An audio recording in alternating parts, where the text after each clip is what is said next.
really proud of this group.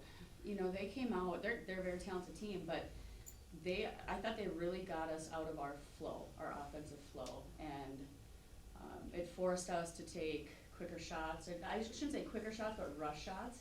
And I was just really proud because we talked about it right at the end of the second quarter, like just slow down, make these plays, and I think we had 3 or 4 possessions where they did that leading into halftime. And then you really saw that in the third quarter of us just being patient, and we found a way to adjust to what they were doing, which is, it's a hard thing to do sometimes.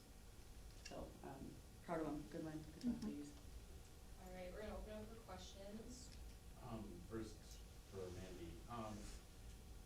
12 turnovers in the first half. Was that kind of in case you guys just a little too amped for this situation, and once you kind of settled in and kind of found your bearings, that things got cleaned up?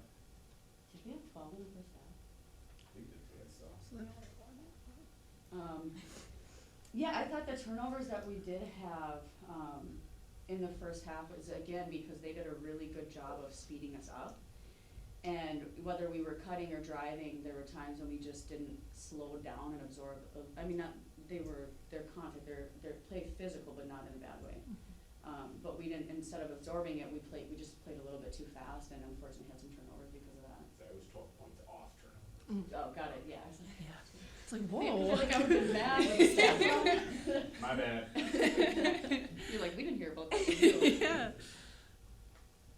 You have a question?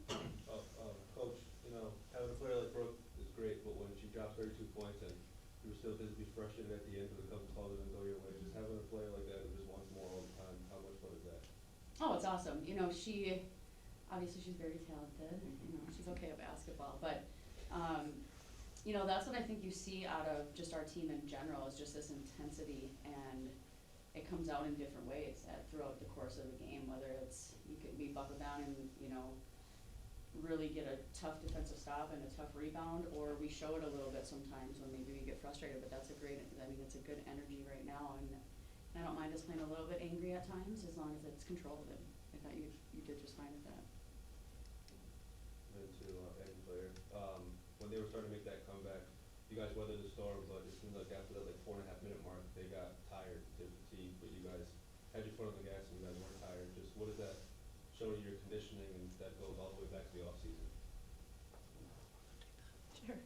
Yeah, I just think that these are the games that we prepare for all year. We're looking to play 40 minutes of basketball, and we're all ready to do that. So I just think that we just continue to play our game, and they win on a little bit of run, but then we just settled down and went back to our pace rather than playing their pace, and then we just kind of extended that lead a little bit more and then finished the game out strong.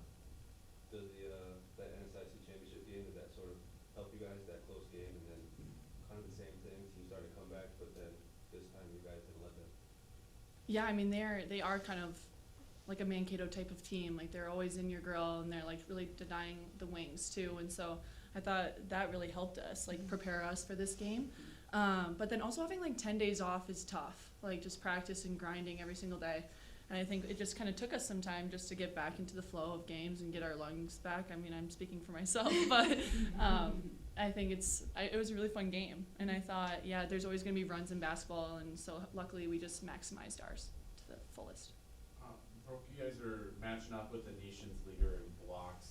What were some of the things that you planned on doing going in? What were some of the things that you executed during the game so that you could take her on without having to run into that particular ability of hers?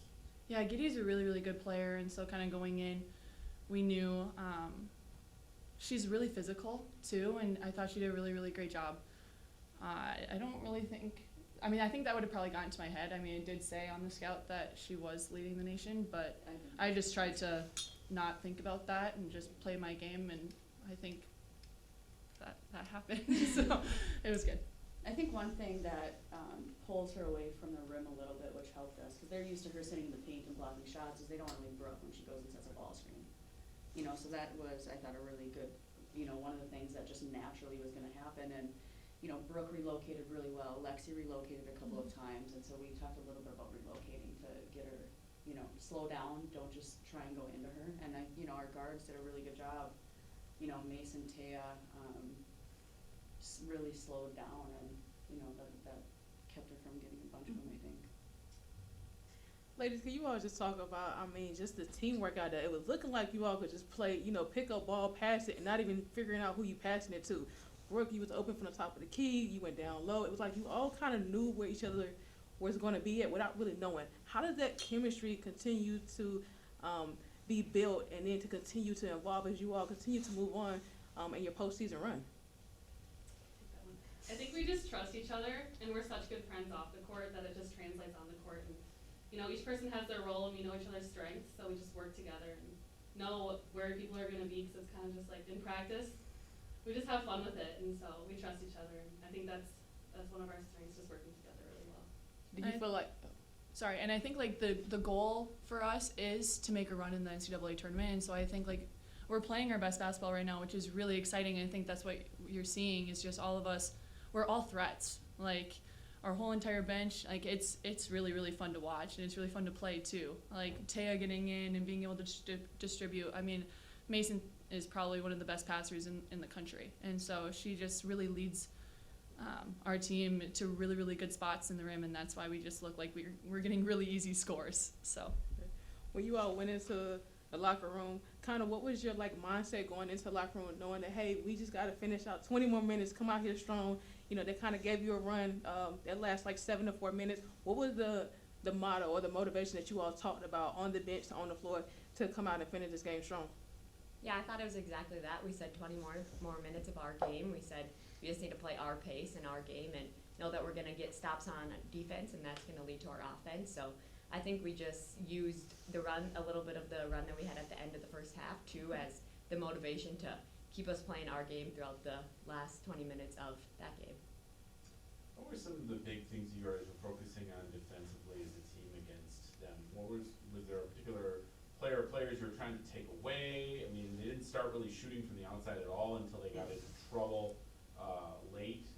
Was that a desired outcome to be up on them without them, you know, lining up? Just kind of what were the concepts you guys were drilling in? Well, one of the things so they run the Princeton offense, and I don't know that one person, did anybody score off of a cut? I don't think so. So we worked a lot this week because Giddy, their number 5, I think she averages almost 4 assists a game. Like, she's just an incredible passer. Like, her court vision is maybe the best I've seen in a post player, or maybe that we've played against. She's really good at just as soon as that head turns on whoever's guarding the screener, she's just threading the needle. And so one of our goals was to make sure everything that they did was going away from the basket, and I don't really remember us giving up any cuts. Like, even when she gets a ball in the post, her teammates just cut off of her. And I mean, they only had 2 assists, so I think they did an excellent job of doing that for 40 minutes. It's pretty impressive. How much? Go ahead. Oh, sorry. Just, you know, I know you guys are locked in, but at the end of the day, you're playing an NCAA tournament with mono. When you look up and you see the towels waving, how much fun is it? I got emotional. I mean, like, I remember being a little kid. I mean, I was in the gym all the time at Michigan Tech, and I remember my mom, like, hosting the regional tournament there, and I was like, wow, like, this is why we play.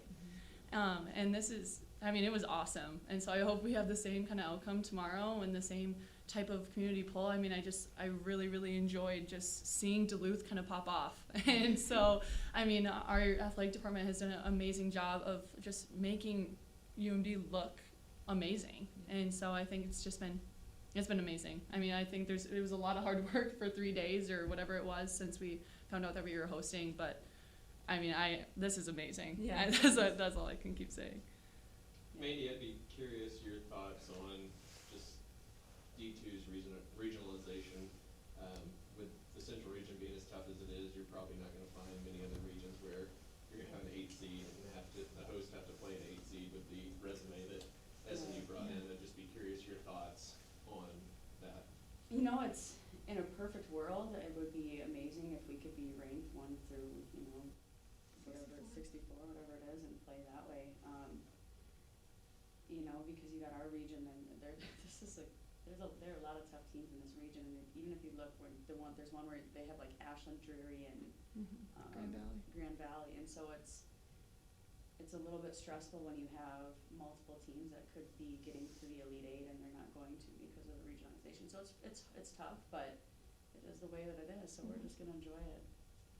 Mankato or Central Missouri coming up tomorrow, what are some of the things that you guys feel like you want to do better or improve upon going into that matchup, regardless of who your opponent is? They're two very different teams. You know, so if it's in Mankato, we need to take care of the basketball, that's the number one thing. So if we can, you know, take care of the ball and be really patient. I don't think I've said this to you all, but people have asked me, like, when you're playing Mankato, what do you need to do? And you need to move slow as molasses. Because they get you sped up so much that if we can pivot and hold the ball for 3 seconds, they'll get a little bit, you know, then things are going to open up. But if you play into their style, then again, we rush, you're driving baseline, you're going right where they want you to be. So if we're playing them, we need to do that. And then Central moves the ball really well. I've been really impressed with their ball movement, and then they run a lot of ball screens, so defensively we need to be ready for that. Any other questions? Congrats. Awesome. Thank you so much. Thank you.